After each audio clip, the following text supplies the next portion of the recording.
자, 지금부터는 카티아에서 캠 작업을 진행하도록 하겠습니다. 우리 앞전 시간에 카티아에서 모델링을 했다 그러면 그 모델링 데이터를 이용해서 카티아 캠 작업 NC 데이터를 만드는 작업을 진행할 겁니다. 그거를 하기 앞서 가지고 먼저 캠과 관련되는 캠과 관련되는 초기 화면 구성과 환경 설정을 하도록 하겠습니다. 먼저 폴더운 메뉴 도구에 보시면은 옵션이 있거든요. 그래서 옵션을 먼저 실행을 하고, 자, 옵션을 실행하신 다음에 나오는 옵션 창에서 첫 번째 기본 구조 앞에 있는 플러스를 눌러서 메뉴를 확장합니다. 그리고 중간점에 보시면은 파트 인프라스트럭처라는 메뉴가 있으니까 얘를 먼저 실행을 하신 다음에 여기서는 표시 탭을 선택합니다. 그리고 표시 탭에서는 제약 조건, 매개 변수, 관계 쪽에 체크를 다 이렇게 해주시면 되고요. 그리고 좌표계 표시 크기도 있는데 우리가 처음에 XY, YZ, ZX에 대한 평면이 좀 작게 느껴졌다 하시는 분들은 이 좌표계의 표시를 대략적으로 한 25 정도 이렇게 제가 세팅을 해서 좌표계를 좀 크게 만들도록 하겠습니다. 그리고 옆쪽에 있는 파트 문서를 선택을 해서 파트 문서에서는 좌표계 설정 그리고 지오메트리 세트 작성, 즉 지오메트리가 자동으로 만들어져라 이렇게 체크를 했고, 아래쪽에 보면은 이기종 디자인 사용에 체크가 되어 있는데 이 부분에는 제가 체크를 좀 끄도록 하겠습니다. 예, 그리고 메뉴를 아래쪽으로 내려가지고 다음은 기계 쪽을 보겠습니다. 자, 기계라는 메뉴를 확장시켜 가지고 기계를 클릭하신 다음에 기계 쪽에 나와 있는, 자 여기서 그죠? 기계 쪽에 나와 있는 예, 아웃풋 부분, 기계 쪽의 아웃풋 부분이라는 탭을 클릭해서 우리가 포스트 프로세스를 IMS 항목에 체크를 하도록 하고요. IMS 쪽에 체크를 하고, 그런 다음에 아래쪽으로 화면을 쭉 내려가지고 이제 나중에 NC 데이터가 생성되었을 때 그 생성된 NC 데이터를 어디에 저장할 건지를 여기서 체크를 할 수가 있습니다. 그래서 NC 데이터를 저장시킬 수 있는 폴더를, 사용자가 폴더를 하나 만들어서 그 폴더에다가 저장을 하게끔 할 건데, 옆쪽에 있는 점점점 표시를 눌러서 저는 예를 들면은 바탕화면에다가 폴더를 하나 만들었거든요. 그래서 바탕화면 폴더에 있는 nccam이라는 폴더에다가 확인. 자, nc 데이터는 이 폴더에다가 저장되어라 라고 이렇게 세팅했고요. 나머지 nc 코드도 마찬가지입니다. nc 코드도 제가 만들었던 폴더에다가 그 자동으로 생성되는 그 nc 데이터를 제가 지정하는 폴더 쪽에 저장이 되게끔 체크를 했습니다. 그리고 아래쪽에 보면은 마찬가지로 이제 확장자, NC 코드를 만들었을 때 나오는 확장자명을 정할 수가 있는데, 우리 보통 NC 데이터 확장자는 뒤에 .nc가 붙거든요. 그래서 확장자를 NC로 설정하고 확인 버튼을 클릭해서 이제 화면을 캠 작업을 하기 위한 화면 구성 작업을 끝냈습니다. 자, 이제부터는 우리 지난 이제 첫 시간에 그 작업했던 형상을 한번 불러오겠습니다. 그래서 파일에서 열기를 하신 다음에 이 지난 시간에 했던 첫 번째 형상을 선택을 하고 열기 버튼을 클릭하겠습니다. 그러면은 지난주에 만들었던 첫 번째 형상이 이렇게 작업된 내용을 볼 수가 있고요. 자, 지금처럼 파일이 나왔습니다. 그리고 이번에는 자, 그 평면, 자, 플랜을 하나 만들겠습니다. 그래서 자, 플랜을 만드는데 어떤 플랜 만들 거냐면은 평면에서 오프셋 평면을 만들 겁니다. 그래서 사용자는 XY 평면을 선택하고요. 이렇게 XY 평면을 선택을 하고 그 평면을 위쪽 방향으로 한 100만큼 이렇게 이동을 시켜서 확인하겠습니다. 자, 여기서 100이라는 값을 준 이유는 아마 이 높이는 나중에 NC 데이터를 할 때 안전 높이 값으로 확인을 할 수가 있는 부분입니다. 자, 이제부터는 그 캠과 관련되는 환경 설정을 좀 하도록 하겠습니다. 그래서 그 시작, 풀다운 메뉴 시작에 가셔가지고 기계 디자인이 아닌 기계 쪽입니다. 기계 쪽에 보시면은 서피스 머신링이라는 부분이 있거든요. 그래서 서피스 머신링 부분을 체크해서 실행하도록 하겠습니다.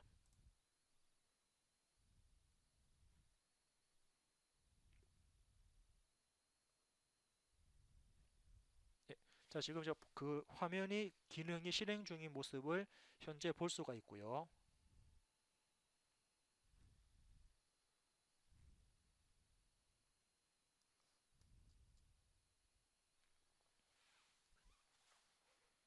자, 이렇게 일단은 실행이 되었습니다. 자, 그리고 난 다음에 이제 사용자는 예, 자, 이번에 사용자에서는 그 캠에서 많이 쓰는 단축 아이콘들을 바깥쪽으로 좀 이렇게 끄집어내도록 하겠습니다.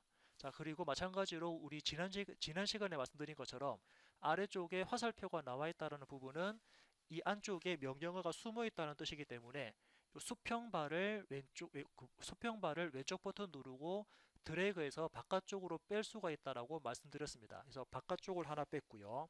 그리고 마찬가지로 또 수평바를 잡고 밖으로 쭉 이렇게 빼도록 하겠습니다. 이렇게 바깥쪽에 있는 화살표를 잡고 바깥쪽으로 수평바를 잡고 밖으로 쭉 빼내는 작업을 이렇게 진행을 할 거거든요. 자, 이렇게 해서 사용자가 많이 사용될 것 같은 그 아이콘들을 바깥쪽으로 쭉 이렇게 이동을 시키고 있습니다. 네, 이동을 이렇게 시켰고요. 아직까지 명령어들 밑에 숨어 있나요? 이렇게 빼고 있습니다. 예, 계속적으로 명령어들이 밖으로 빠지고 있거든요. 이렇게 해서 아이콘들이 더 이상 숨어 있는 아이콘들이 없게끔 밖으로 뺐습니다. 그리고 자, 여기서는 캠에서 많이 쓰는 단축 아이콘들을 별도로 정렬을 시킬 거거든요.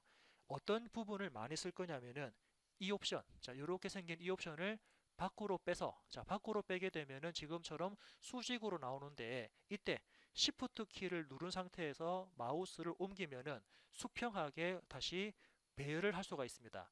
다시 Shift를 누르고 마우스를 옮기면은 수직으로 아이콘을 정렬할 수 있고요. 여기서는 다시 Shift 키를 눌러서 수평 방향으로 아이콘을 배치해서 그 카티아에서 많이 사용되는 예, 아이콘들을 밖으로 끄집어냈고요. 자, 두 번째 같은 경우는 지오메트리 부분도 이렇게 생긴 아이콘입니다. 얘도 밖으로 끄집어내서 Shift 키를 누른 채로 움직여서 아이콘을 수평하게 위치를 시켰습니다. 다음은 NC 코드 관련되는 이 아이콘입니다. 이 아이콘도 밖으로 빼시는데 Shift 키를 눌러서 이렇게 아이콘들을 바깥쪽으로 정렬을 좀 시켰고요. 나머지 부분들은 다시 안쪽으로 이렇게 밀어 넣도록 하겠습니다. 예, 안쪽으로 이렇게 밀어 넣으면서 아이콘들을 좀 정렬을 좀 이렇게 그 캠 작업을 하기 위해서 정리하는 작업을 이렇게 걸치고 있습니다. 자, 정리가 지금처럼 이렇게 되었고요. 자, 다음 작업은 이제부터 가공을 하기 위한 소재 작업을 하도록 하겠습니다. 소재 작업에서는 어떤 아이콘을 클릭하냐면은 크레이트 러프 스톡이라는 소재를 만드는 작업에 대해서 진행을 할 거거든요. 화면을 좀 돌려놓고 자, 이제부터 소재를 가공하기 위한 소재를 만들 겁니다. 즉 깎여져 나가는 부분이죠. 그래서 사용자는 지금 우리가 모델링한 부분은 실질적으로 가공을 할 원본 형상입니다. 이때 스톡이라는 부분을 만들면은 이 스톡 부분이 실제로 가공할 때 잘려져 나가는 부분이거든요. 그래서 스톡이라는 탭을 클릭하신 다음에 어떤 형상을 기준으로 해서 그 크기를 만들 거냐면 우리 조금 전에 만들었던 모델링을 클릭하시고 뭐라 뜨면은 즉 이 모델링 사이즈의 최외곽 사이즈로 자동으로 스톡 사이즈, 소재 사이즈를 만들겠다라는 그런 뜻이니까 여기서 버튼을 누르게 되면은 이제 요거에 대해 가지고 자동으로 자, 지금처럼 이렇게 일단 얘를 눌렀고요. 그런 다음에 예, 다시 형상을 클릭을 합니다. 다시 형상 클릭하면은 이 형상에 맞춰 가지고 소재 크기가 생성되는 모습을 볼 수 있는데 여기서는 X나 Y 방향은 크게 상관없지만 Z 방향 쪽으로 약간 좀 Z 방향 쪽으로 값을 좀 크게 주겠습니다. 현재 Z 방향 쪽으로는 최대값이 43 얼마 나와 있는데 이 값을 약간 위쪽에 나중에 그 페이스 커터 가지고 평면 작업을 한다라고 생각하시고 한 45 정도로 좀 소재 크기를 좀 크게 이렇게 잡았습니다. 물론 좀 더 크게 잡으셔도 상관없거든요. 하여튼 여기서 Z 방향 높이를 원래 사이즈보다 좀 더 크게 잡았다라고 보시면 될 것 같습니다. 좀 더 크게 줘볼까요? 한 50 정도로 여러분들 좀 눈에 띄게 소재 크기를 50 정도로 크게 잡았습니다. 예, 그리고 여기서는 이제 나머지 부분들 x, y, z에서 요거 dx, dy, dz 부분은 실질적으로 만들어진 소재에 대한 크기라고 보시면 되니까 이 크기를 체크하시고 확인 버튼을 누르도록 하겠습니다. 자, 이렇게 소재까지 만들어 줬고요. 이제 다음은 작업 트리에서 파트 오퍼레이터 1번을 더블 클릭하겠습니다. 자, 어느 부분입니까? 여기 있죠, 그죠? 프로세스 밑에 있는 파트 오퍼레이션 부분을 더블 클릭을 하도록 하겠습니다. 이제부터 그 캠과 관련되는 기능 설정을, 환경 설정을 할 건데, 첫 번째 머신, 자, 머신이라는 탭을 클릭해서 기계 세팅을 할 겁니다. 머신 탭을 클릭하는데 이때 가공할 장비, 우리가 이제 어떤 부분으로 가공할 건지에 대한 장비를 설정하기 위해서 유메리컬 컨트롤이라는 탭을 클릭하시고요. 다음과 같이 입력을 하도록 하겠습니다. 첫 번째 유메리컬 컨트롤 부분에서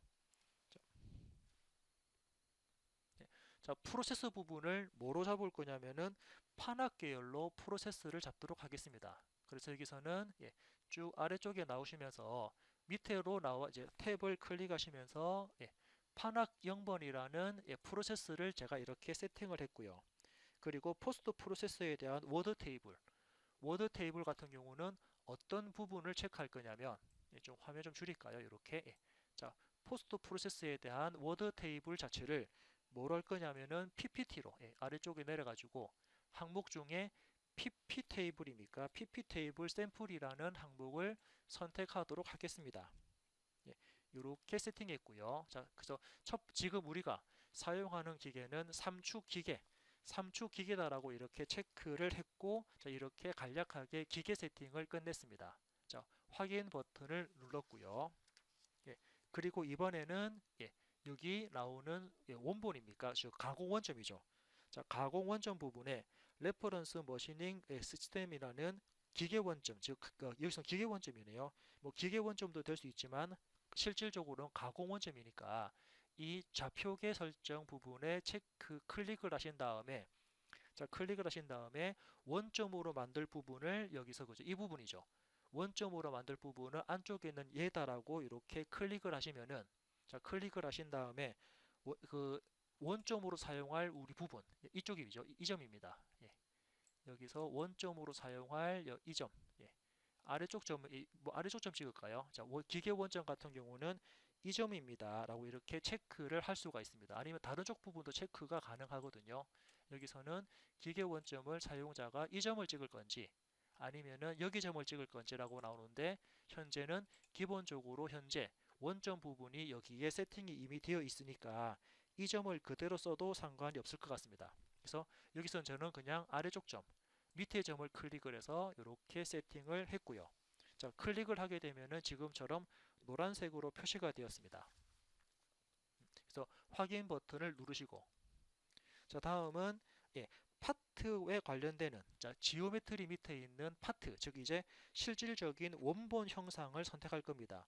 어떤 형상을 기준으로 해서 가공을 할지 가공하기 위한 원본 형상을 선택을 하도록 할 건데 자, 원본 형상 선택하신 다음에 어떤 게 원본 형상이 되냐면 작업 트리에서 프로덕트 리스트 밑에 있는 파트 바디입니까? 여기서 밑에 있는 파트 바디, 즉 우리는 아래쪽에 있는 이 파트 바디 형상을 기준으로, 즉 그죠? 밑에 있는 모델링했던 형상을 더블 클릭하시게 되면은 이 파트 바디가 현재 원본 형상으로 세팅된 모습을 볼 수가 있고요. 이번에는 아래쪽에 있는 스톡 버튼입니다. 즉 이제 소재, 이 원본 형상을 가지고 깎아낼 소재 형상을 선택할 건데 소재 형상을 선택하신 다음에 마찬가지로 아래쪽에 있는 여기 스톡, 러프 스톡입니까? 러프 스톡이라는 부분을 좀 메뉴를 좀 줄일게요. 이렇게 지금 메뉴가 너무 길게 나와 있으니까 메뉴를 줄여가지고 러프 스톡이라는 부분을 더블 클릭하겠습니다. 그러면은 소재 부분이 이렇게 잡혔습니다. 즉 파트 바디는 가공을 하기 위한 원본 형상, 그리고 러프 스톡은 가공을 하기 위한 소재 부분이라고 보시면 되고요. 아래쪽으로 쭉 내려와서 세이프 플랜이라고 있는데 세이프티 플랜입니다. 요거는 안전 높이와 관련되는 부분이니까 이 버튼을 클릭하신 다음에 우리 조금 전에 만들었던 평면이었죠. 처음에 만들었던 평면을 딱 선택을 해주면은 이 평면이 이제 하나의 가공을 하기 위한 안전 높이 값으로 설정이 되었습니다. 자, 이제 세팅이 끝났다 그러면 확인 버튼을 누르도록 하겠습니다. 자, 확인 버튼 눌러가지고 지금은 가공하기 위한 가공 원점, 그리고 가공하기 위한 소재, 그리고 가공을 하기 위한 안전 높이까지 세팅 작업을 끝냈고요. 자, 이제부터 황삭 작업을 하도록 하겠습니다. 이제부터 가공 작업을 진행을 할 겁니다. 자, 여러분들 가공을 한다라고 봤을 때 가공에는 크게 뭐 여러 가지 방법이 있겠지만은 크게는 황삭, 정삭, 잔삭이라는 개념을 먼저 파악을 하셔야 됩니다. 자, 그래서 황삭이라는 개념은 한꺼번에 많은 양을 거칠게 깎아주는 게 황삭이고요. 그리고 정삭이라는 부분은 정밀하게 다듬어 주는 게 바로 정삭이라는 개념. 그리고 잔삭은 정삭을 하고 난 다음에 정밀하게 다듬지만은 공구 크기에 따라서 어느 부분이 가공이 안 되는 부분이 존재하거든요. 그래서 가공이 안 된 부분이 있으니까 그 부분만 나중에 따로 내가 한 번 더 가공하겠다라고 해서 잔삭이라고도 표현하고 또는 펜슬 가공이라고도 표현을 할 겁니다. 그래서 처음에는 이 사각형 형상, 그죠? 안쪽에 있는 모델링 형상을 기준으로 해서 바깥쪽에 있는 사각형 형상을 깎아낼 거니까 처음부터 정밀하게 깎을 필요가 없거든요. 그래서 처음에는 먼저 거칠게 많은 양을 한꺼번에 팍팍 깎을 겁니다. 그때 쓰는 게 바로 황삭이라는 개념입니다. 그래서 황삭 가공을 하기 위해서 사용자는 예, 황삭 가공을 하기 위해서 사용자는 요거 매뉴팩처링 프로그램이라는 부분을 선택을 합니다. 즉 그래서 황삭 작업을 하면은 그 황삭 작업은 여기 매뉴팩처링 프로그램이라는 그룹 안에 표시가 된다라고 되고요. 그래서 얘를 먼저 선택을 하신 다음에 황삭 가공하기 위한 러프, 자, 황삭 가공 버튼을 실행합니다. 이렇게 실행을 해주면은 다음과 같은 창이 뜨거든요. 이때 자, 이렇게 창이 뜨는 걸 확인할 수 있고요. 이때 사용자는 처음에 어떤 부분을 쓸 거냐면은 황삭을 하고 난 다음에 정삭을 하기 위해서 어느 정도 일정한 양의 두께, 그죠? 그 소재를 좀 남겨놓는데 그때 남겨놓는 부분을 우리는 보통 가공 여유 또는 가공 잔량이라 그럽니다. 여기서는 가공 여유를 0.5 정도 해서 요거죠. 파트, 예, 옵셋 파트 부분을 더블 클릭하신 다음에 이때 값을 0.5로 가공 여유를 주겠습니다. 확인 버튼을 눌렀고요.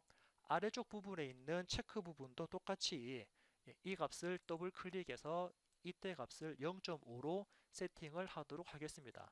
확인 버튼 누르면 가공 여유가 두 개 다 0.5로 잡혔고요. 자, 다음 작업은 안전 높이 값입니까? 이렇게 사용자는 그림에서 안전 높이를 설정할 수 있는 부분이 있는데 안전 높이를 세팅하겠다라고 얘를 선택하신 다음에 안전 높이는 우리 처음에 만들었던 평면입니다. 그래서 평면을 선택을 해주면은 선택된 부분이 초록색으로 표시가 되었습니다. 자, 다음은 이제 요거 스톡을 선택을 할 거거든요. 그래서 스톡을 선택하기 위해서 이 부분 붉은색 부분을 클릭합니다. 붉은색 부분을 클릭해서 소재를 설정할 건데 소재는 어떤 거냐면은 이 영상이죠. 그래서 소재는 요거 러프 형상을 선택을 할 겁니다. 러프 형상을 선택하면은 선택된 부분이 초록색으로 변화되는 모습을 볼 수 있고요. 이번에는 파트, 이제 원래 원본 형상입니다. 원본 형상을 선택하기 위해서 아래쪽에 있는 원본 형상 부분, 이제 설정할 수 있는 부분을 클릭하신 다음에 원본 형상은 파트 바디니까 이 파트 바디를 마찬가지로 더블 클릭하시게 되면은 원본 형상이 선택된 모습을 확인해 볼 수가 있습니다. 자, 다음은 이렇게 간략하게 그죠. 사용자는 가공 여유, 안전 높이, 그리고 원본과 가공되어지는 소재를 잡았다 그러면 이제부터 좀 상세하게 세팅을 하도록 하겠습니다. 첫 번째 나와 있는 탭. 자, 첫 번째 탭을 클릭하신 다음에 이 첫 번째 탭은 뭐냐면은 가공에 대한 패턴 모양을 잡아주거든요. 즉, 가공을 할 때 어떤 모양으로 가공할 건지 가공에 대한 모양을 잡아주는 게 바로 첫 번째 가공 패턴 부분인데 이 가공 패턴 부분에서는 사용자는 처음에 머시닝, 그죠? 가공 패턴 부분에서 머시닝 탭을 선택하신 다음에 여기서는 이게 뭐 헬리컬 부분이 아닌 스파이를 잡을까요? 여기서는 스파이를 해가지고 그 동심 가공을 하게끔 원형 가공을 하게끔 이렇게 세팅했습니다. 그리고 아래쪽에 나와 있는 톨러런스 값, 자 밑에도 마찬가지인가요? 이를 스파이럴 부분 잡았고 아래쪽에 있는 포켓, 즉 안쪽에 있는 영역입니다. 바깥쪽 영역이 아닌 안쪽 영역도 동일하게 같이 스파이를 가공한다라고 선택을 했습니다. 그리고 가공을 할 때 톨러런스 값, 그거죠. 공차값이죠. 공차값은 0.1을 이렇게 입력을 했고요. 두 번째는 레이디얼 탭을 클릭합니다. 두 번째는 레이디얼 탭을 클릭하셔가지고 여기서는 사용자가 스텝 오버 값을 정할 수 있거든요. 그래서 스텝 오버 값을 어떻게 정할 거냐면은 스텝 오버는 사용자가 길이 값을 입력할 건데 스텝 오버에 대한 길이 값을 5를 입력하겠습니다. 여기서 말하는 스텝 오버는 이거죠. 공구가 지나갈 때 그 간격을 나타냅니다. 그래서 아마 여기 물음표에 마우스를 갖다 대시면은 요거에 대한 값을 아마 물음표를 클릭할까요? 클릭을 해주게 되면은 스텝 오버는 공구의 중심과 다음 경로의 중심까지 거리, 공구 간격이라고 이렇게 경로 간격이라고 보시면 될 것 같습니다. 그래서 경로 간격 5를 잡았고요. 다음은 엑시스 탭을 클릭합니다. 자, 이 탭을 클릭하셔가지고 여기서 나오는 깊이값, 요거는 가공에 대한 절삭 깊이를 나타내는 건데 가공에 대한 절삭 깊이는 6을 입력하도록 하겠습니다. 즉 한 번 깎을 때 Z 방향으로 들어가는 깊이 값을 표시를 했다라고 보시면 되고요. 자, 다음에서는 이번에는 공구. 자, 이제 우리는 공구를 설정할 수 있는 탭을 클릭합니다. 공구 설정 탭을 클릭하셔가지고 첫 번째 툴남바 부분입니까? 툴남바 부분에서는 1번이라는 공구를 쓰겠다 이렇게 체크를 했고요. 두 번째 두 번째는 볼 앤드 툴에 체크를 합니다. 자, 볼 앤드 툴 부분이 어디 있냐면은 자, 이제 이 부분이죠. 볼 앤드 부분에 체크를 할 건데 체크 부분이 요건가요? 볼 앤드 부분에 클릭을 하면은 자, 지금처럼 이렇게 볼 앤드 부분에 체크를 했고요. 그리고 코너 반경. 자, 이거는 요거 우리가 쓸 공구는 이제 이런 공구 쓰겠다라고 체크를 했습니다. 그런 다음에 다음 작업은 코너 반경. 자, 이게 나오는 이 부분이 코너 반경이거든요. 자, 지금 볼 앤드라는 엔드밀, 볼 앤드밀에 대한 공구를 쓰겠다라고 하면은 볼 앤드밀은 바닥에 둥근 형태의 공구입니다. 그런데 우리는 지금은 황사 가공을 하기 위해서는 바닥에 평평한 공구를 써야 되니까 바닥에 둥글면 안 되거든요. 그래서 이때 이 값을 더블 클릭해서 코너 부분의 값을 제로로 잡아줍니다. 그리고 확인 버튼 누르면 이제 공구는 평평하게 나온다라고 볼 수가 있고 여기서 이 값이 제로였나요? 그리고 이번에는 그 공구 지름, 자, 공구에 대한 지름 값을 더블 클릭해서 공구 지름 값은 10파이로 황사 공구에 대한 지름을 10파이로 선택을 해주면은 요거는 다시 제로로 바꿀게요. 자, 이 부분은 다시 제로로 입력을 하고 확인을 누르겠습니다. 근데 얘가 이 부분이구나. 지금 제가 잘못 말씀드렸네요. 볼 앤드 부분 이 부분입니다. 볼 앤드 툴의 체크를 풀어야지 풀고 난 다음에 공구 직경을 10파이로 입력을 하겠습니다. 그러면은 공구 지름은 10파인데 코너가 제로기 때문에 실제로 볼 앤드 밀, 즉 그 끝부분이 둥근 공구가 아닌 끝부분이 평평한 공구다라고 여기에 체크가 되어 있어야 되거든요. 즉 여기에 체크를 좀 해줘야 되고요. 자, 다음 작업은 이제 공구에 대한 회전수와 이송량을 주기 위해서 자, 여기 네 번째 탭인가요? 네 번째 탭을 클릭합니다. 네 번째 탭을 클릭하신 다음에 이 부분에 피드레터 오토매틱 관련되는 피드레터 부분하고 스핀들 스피드 부분에 체크를 꺼서 자동으로 회전수와 이송량을 체크가 되는 부분을 풀었습니다. 그래놓고 피드레터 값. 자, 사용자는 피드레트에 대한 값을 100을 입력합니다. 즉 이송량을 100을 입력했고요. 그리고 스핀들 속도, RPM이죠. RPM 값을 1400을 입력을 하도록 하겠습니다.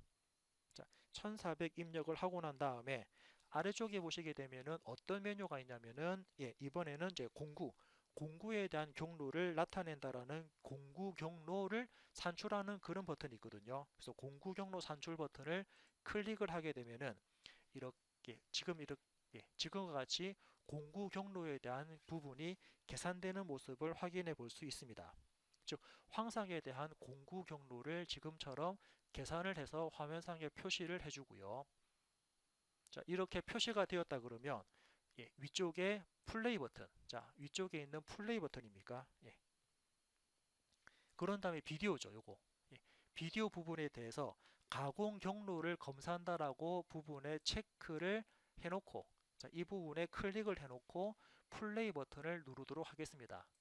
그러면은 우리가 작업한 그 가공 조건에 따라서 절삭 지시서에 대한 가공 조건에 따라서 황삭 가공이 이루어지는 모습을 확인할 수 있고요. 실제로 이렇게 컴퓨터상에서 이렇게 가공에 대한 시뮬레이션이 나오지만 실제로 우리가 이 데이터를 이제 나중에 NC 데이터 뽑을 건데 그 NC 데이터를 실제로 기계에다가 넣게 되면은 이런 모양대로 가공이 이루어진다라고 우리는 미리 컴퓨터에서 확인을 해볼 수가 있습니다. 자, 이 값이 맞다 그러면 마찬가지로 확인 버튼을 눌러서 황삭 가공을 마무리하고요. 그리고 다시 한번 더 확인 버튼 눌러가지고, 자, 확인 버튼 누르면은 처음에 선택한 매뉴팩처링 프로그램 밑에 플러스를 누르면은 방금 작업한 황삭 가공이 여기에 등록이 된 모습을 확인해 볼 수가 있습니다. 이렇게 처음에는 먼저 가공을 하기 위한 환경 설정을 했고, 그런 다음에 이 예, 환경 설정에 대한 그 황삭 가공까지 한번 작업을 끝냈습니다.